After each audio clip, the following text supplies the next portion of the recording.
Buenos días para cada uno de los que estamos en esta mañana aquí reunidos. Felices por poder compartir este Congreso Binacional. Creo que es oportuno entregar los saludos de los dos hijos que viven del pastor Pedro Calvermater y Guillermina Degler. En primer lugar, de la hija menor, nacida en Andahuaylas, cuyo nombre es Elena Calvermater. Y en segundo lugar,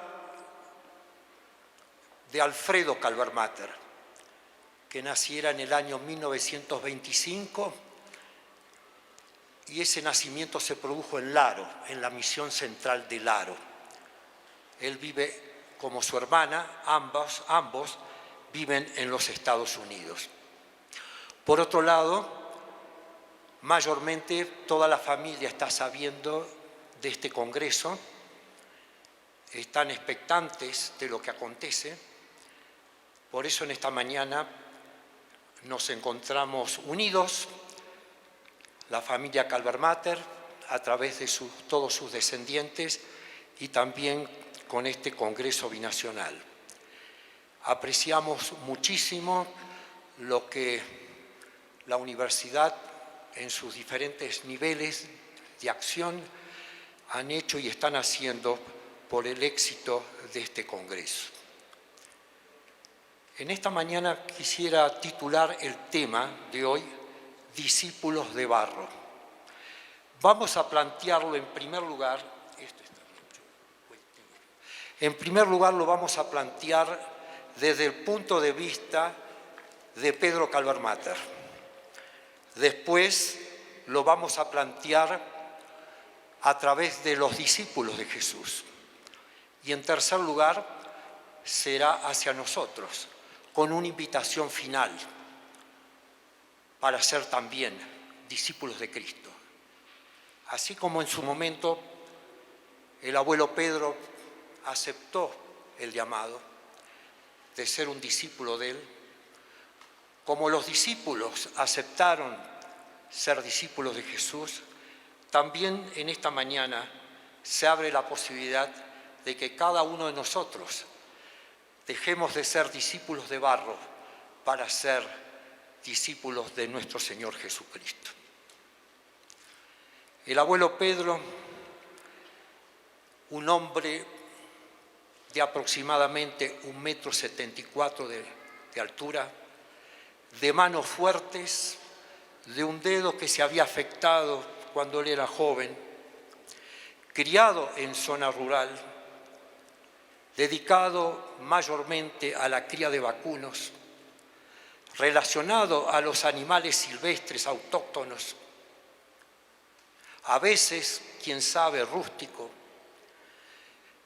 de una disposición activa, envuelto en situaciones extremas, mayormente en relación a su fe, a la fe cristiana, a la fe adventista, envuelto en situaciones extremas en el ámbito militar, en su relación de él y de la familia con los vecinos en la colonia donde ellos vivieron, también en asuntos que tienen que ver con lo relacionado a lo religioso y a veces a aspectos administrativos de la misma Iglesia, viviendo situaciones de tensión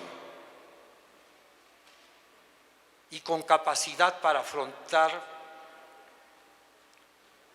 lo que fue una altura a la cual no estaban acostumbrados y a las montañas y a las selvas con las que se relacionó.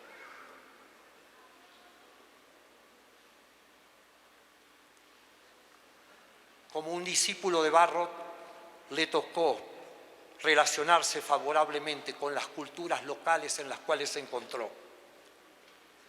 Como dijo su esposa, que acabo de leer en un libro que me cedieron, hablando de Pedro, dice Guillermina, un hombre intrépido, fuerte y valiente.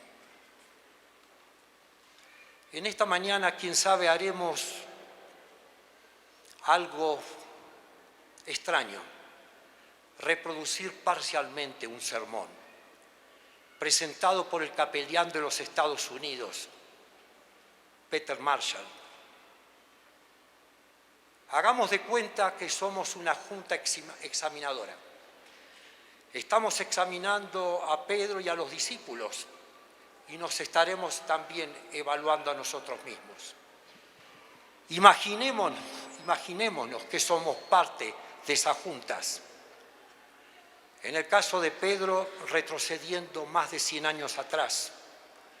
En el caso de los discípulos, retrocediendo 20 siglos. Estamos a punto de examinar a los que desean ser discípulos de Jesús.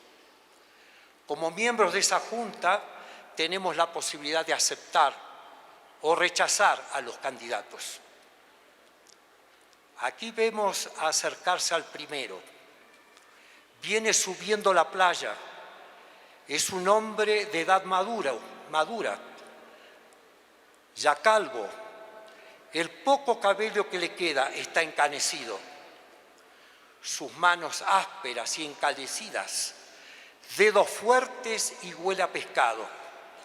Es tosco, rústico, sin nada de refinamiento o educación, de movimientos torpes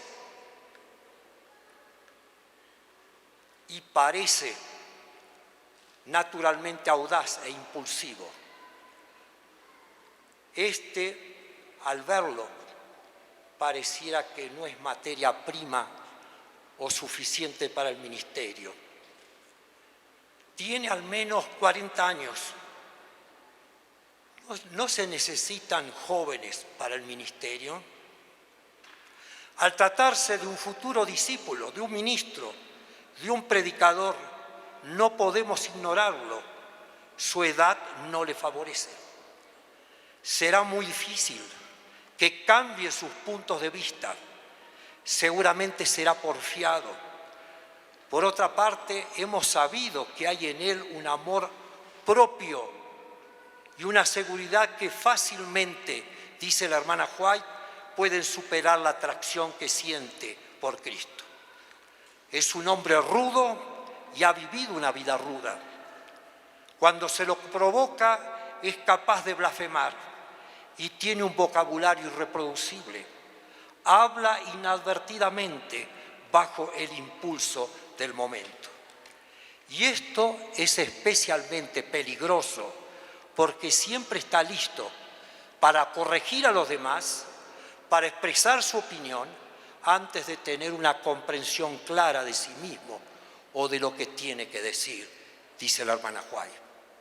Podemos imaginar todos nosotros como comisión evaluadora, examinadora, a este pescador rudo como discípulo de Jesús. ¿Quién sabe será mejor que Simón vuelva a las redes? Se acercan otros dos para estar frente a nosotros como comisión evaluadora. También son pescadores como Simón Pedro. Vienen de la misma aldea, de la misma región, de hombres rudos y fuertes que ganan el pan trabajando arduamente con sus manos. Pero mal haríamos de prejuiciarnos contra ellos por esto. ¿No fue acaso el mismo Jesús un carpintero? Después de todo, el trabajo manual puede ser una excelente preparación para el ministerio. Ambos tienen manos fuertes y ágiles dedos, trabajan en equipo, operan un bote juntos y con muy buen éxito. Sus competidores se preguntan cómo encuentran estos dos, encuentran siempre peces y además los venden con buenos resultados. Naturalmente esto a veces no los hace más populares, pero su actitud es la que principalmente irrita. No son modestos, son ambiciosos y jactanciosos, y se advierte en ellos mal genio espíritu vengativo y crítica. Tienen tan poca paciencia con la gente que si alguien se le atraviesa en el camino, son capaces de pedir que descienda fuego del cielo para quemarlos. Su ambición parece no tener límite. Su madre les ha enseñado que para triunfar en la vida hay que presionar, presionar y presionar y acaparar cuanta oportunidad se le presente. Ellos desean siempre estar en los lugares más importantes. Si llegaran a ser discípulos de Cristo, naturalmente insistirían en ser sus principales lugartenientes. Uno a la derecha y otro a la izquierda. Si nos detuviéramos a escuchar el testimonio de quienes lo conocen bien, nuestro veredicto como comisión evaluadora y examinadora en esta mañana sería unánime. Santiago y Juan no resultarán como discípulos. Y aquí se viene acercando otro para presentarse ante nosotros como comisión evaluadora. Fíjense, hay un brillo brillante en sus ojos. No es de sorprenderse.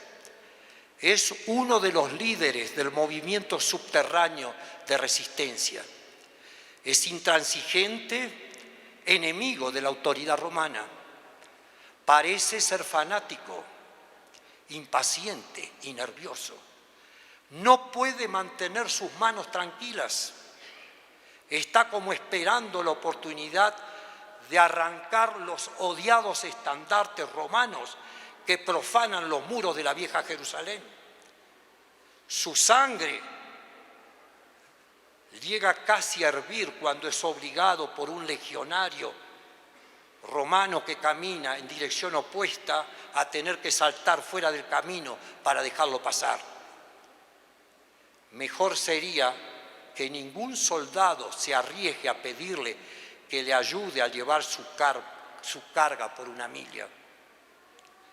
Sueña con el día cuando el reino de Israel será restaurado.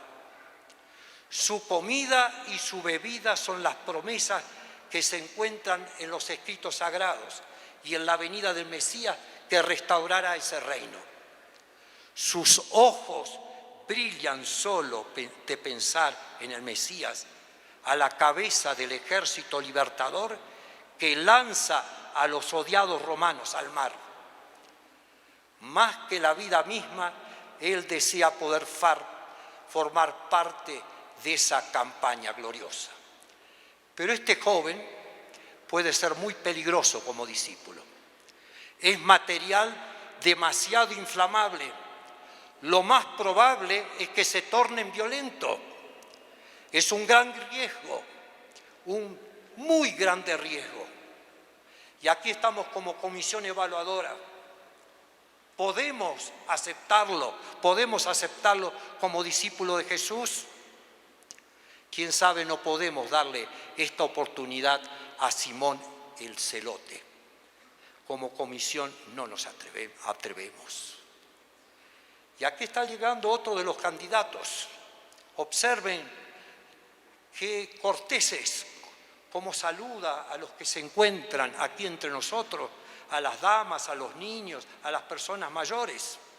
Es de buena apariencia, es amable, es refinado, es todo un caballero. Parece un hombre bueno, pero no sabemos para qué. No conocemos su oficio.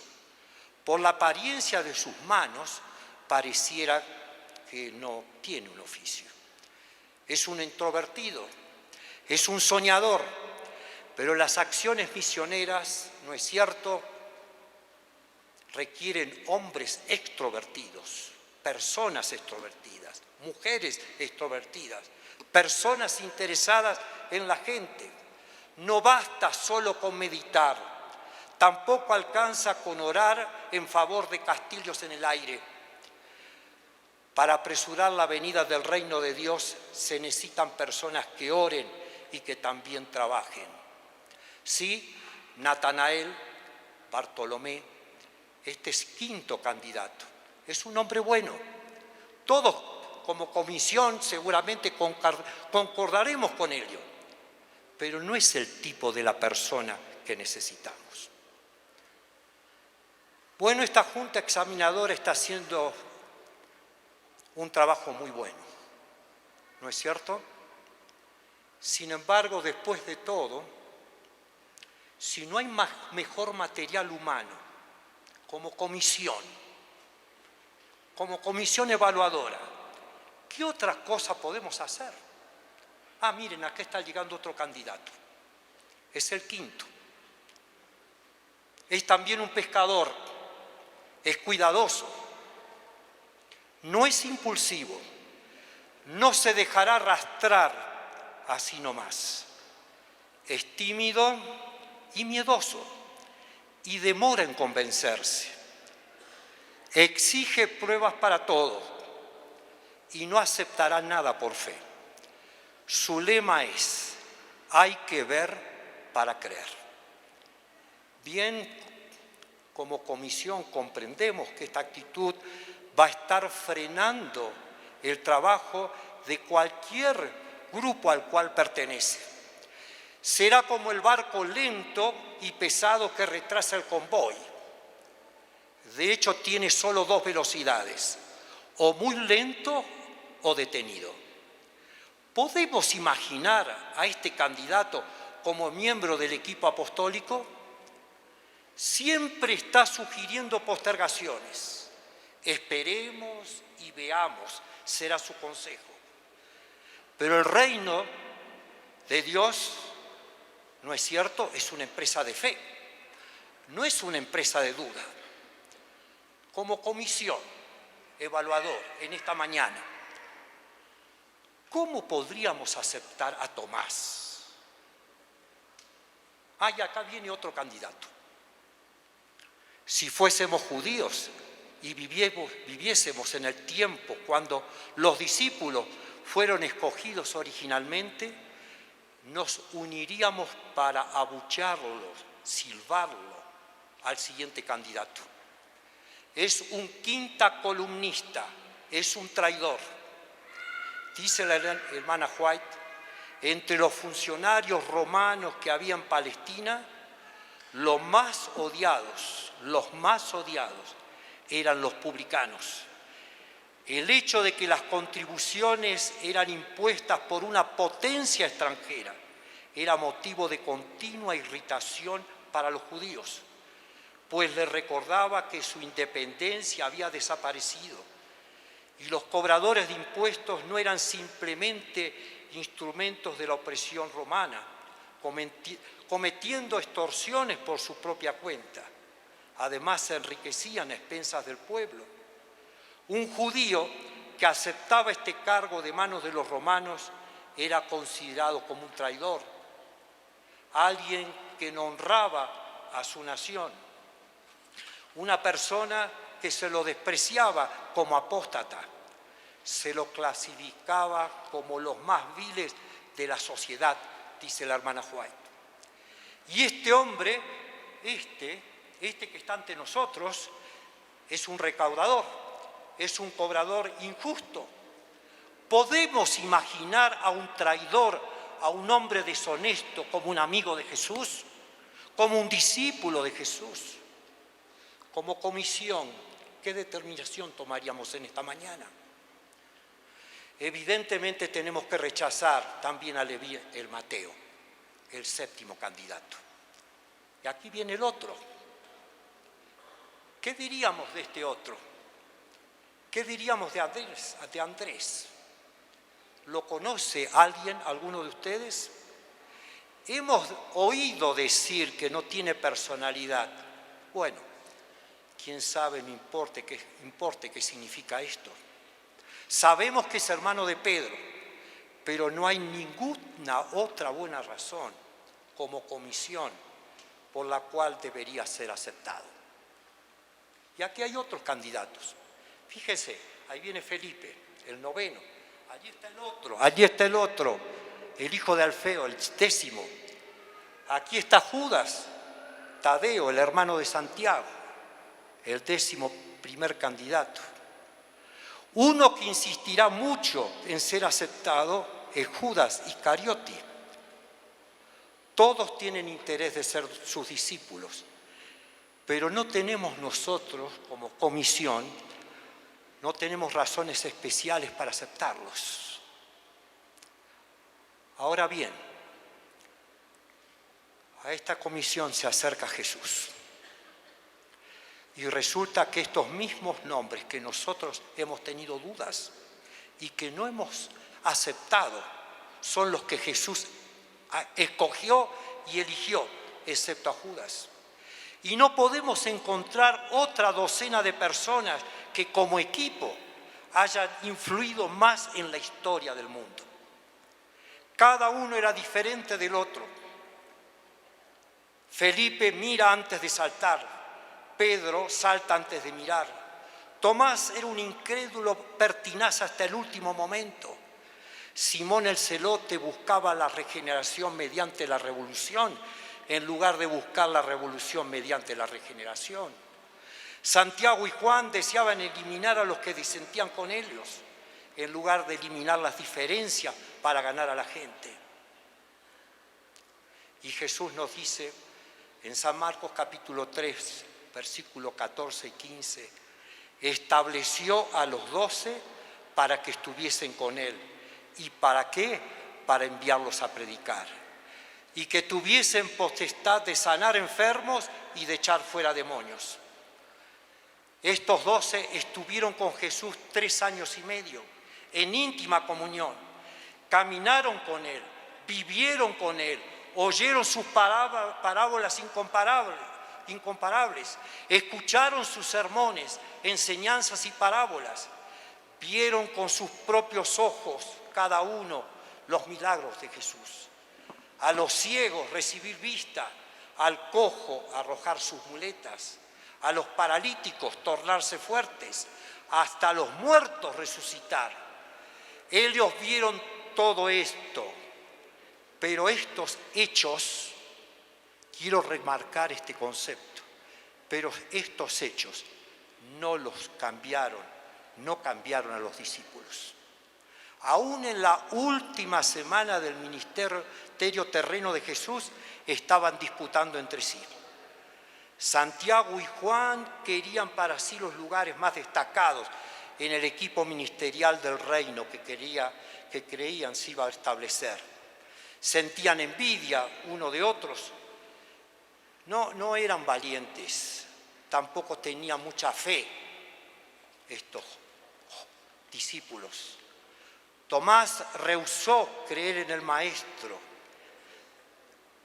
y creer que había resucitado hasta que no tuviera pruebas.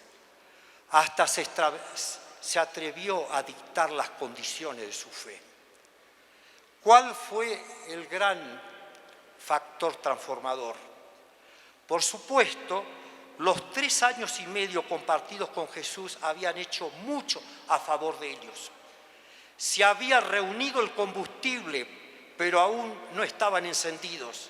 Se había sembrado la semilla, pero aún no había germinado. Las opciones de cambio estaban dadas, pero los cambios aún no se habían efectuado. ¿Qué fue lo que produjo el cambio? No fue la crucifixión, no fue la resurrección, sino fue lo que expresa el libro de Hechos capítulo 2. Fue el derramamiento del Espíritu Santo en el Pentecostés. El versículo 1 dice, cuando llegó el día del Pentecostés, estaban todos unánimes juntos. El verso 2, y de repente vino del cielo un estruendo como un viento recio que soplaba, el cual llenó toda la casa donde estaban sentados. Y en el verso 3, y se les aparecieron lenguas repartidas como de fuego, asentándose sobre ellos, sobre cada uno de ellos. Y el 4 en la primera parte, y fueron todos llenos del Espíritu Santo. Recién cuando los discípulos fueron llenados por el Espíritu Santo, se produjo un cambio sustancial en ellos. La cobardía dio lugar al valor, la incredulidad pasó a ser fe y convicción encendida que nadie en la tierra podía vacilar. El discípulo que justo antes de la crucifixión tembló ante la pregunta de una criada, ahora era otro discípulo.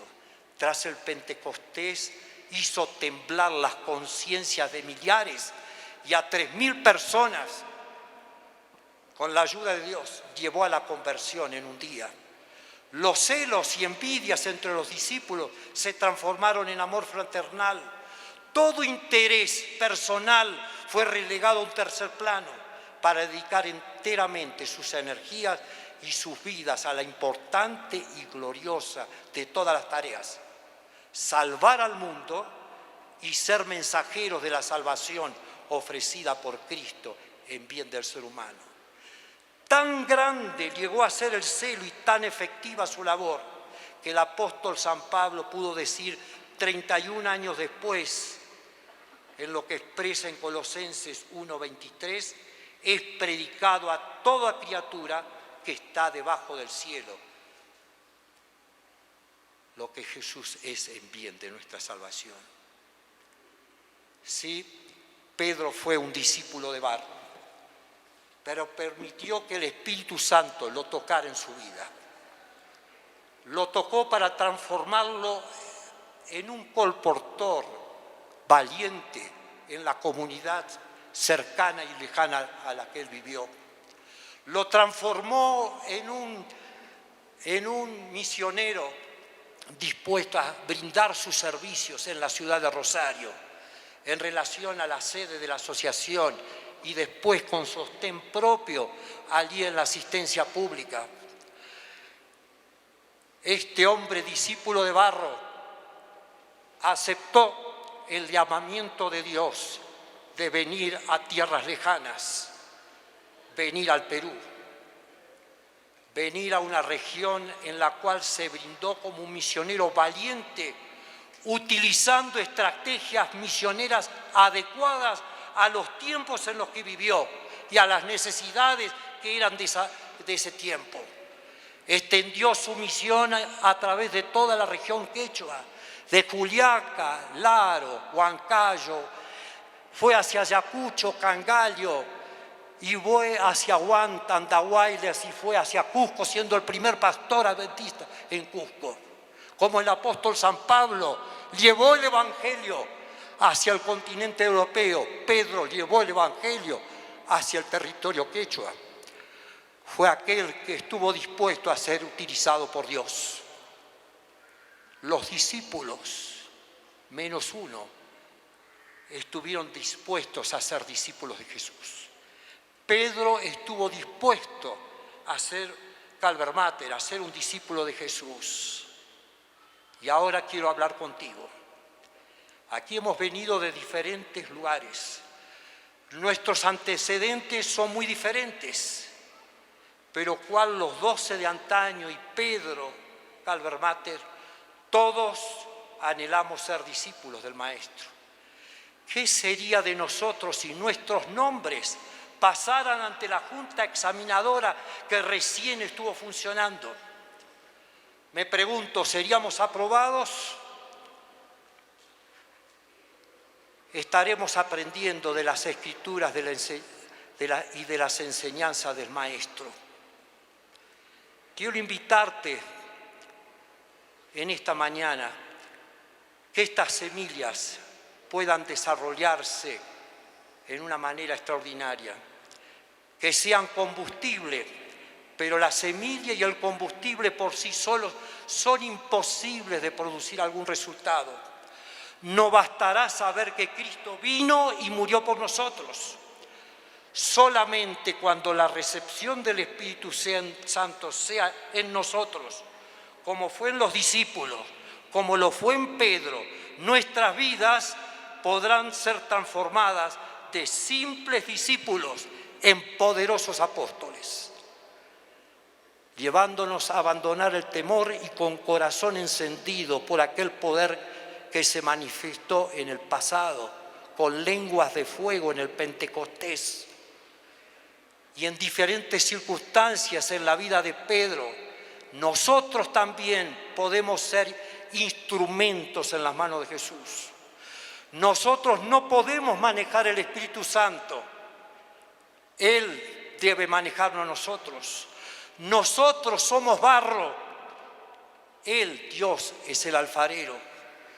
Pero estamos realmente listos a dejar que Él nos moldee. Un antiguo himno en su letra expresa: haz lo que quieras de mí, Señor. Tú el alfarero, yo el barro soy. Dócil y humilde anhelo ser. Cúmplase siempre en mí tu querer. En esta mañana quiero invitarte para ser un discípulo de Jesús. Y quiero orar en esta mañana en bien de cada uno de nosotros. Los que así lo quieren, los invito a ponerse de pie. Señor, te damos gracias porque tú siempre sigues llamando y llamando a nuestro corazón para ser tus discípulos. Y como en el pasado, quisiéramos que nosotros en este día y en este año y también hacia el futuro, en tus manos, podamos ser discípulos dóciles, movilizados y movidos por el Espíritu Santo, no ya para iniciar la obra que fue iniciada, no ya para la obra que está en desarrollo, sino para que seamos parte de la culminación de esta obra.